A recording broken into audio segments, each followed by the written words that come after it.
ஏட்டி பெரிய பொண்ணு, எதுக்கிட்டி அப்படி பாக்கா என்ன?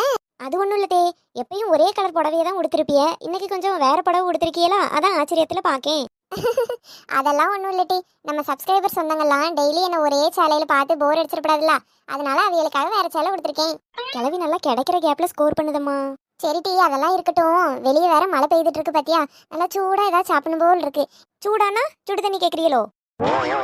ஏட்டி, சூடானா காப்பி, அப்படி இல்லைன்னா ஏதாவது வடை கிட அந்த மாதிரி ஏதாவது கேட்கேன். ஐயோ சாரி தே, எனக்கு வேற வடை போட தெரியாதே, வேற ஏதாவது கேளுங்களா? மிளகா பஜ்ஜியாவது போட தெரியுமா? மிளகா பஜ்ஜி தானே, அதெல்லாம் எனக்கு அசால்ட் மேட்ரு தே, வந்துடுறேன். ஏட்டி, சொன்னோன்னு அழகா பொரிச்சு கொண்டு வந்திருக்கியே, கொண்டா கொண்டா. ஞம் ஞம் ஞம் ஞம். தூ தூ தூ தூ, எம்மா காந்ததே காந்ததே. ஏட்டி, மிளகா பஜ்ஜி என்ன இவ்வளவு காரமா இருக்கு? நீ மிளகா பஜ்ஜி கேட்டிய, விறுவிறு நானும் போய் சமையல் கட்டில பார்த்தேன், காஞ்ச மிளகா தான் கிடந்தது, அதான் காஞ்ச மிளகால உங்களுக்கு போட்டு எடுத்துட்டு வந்தேன்.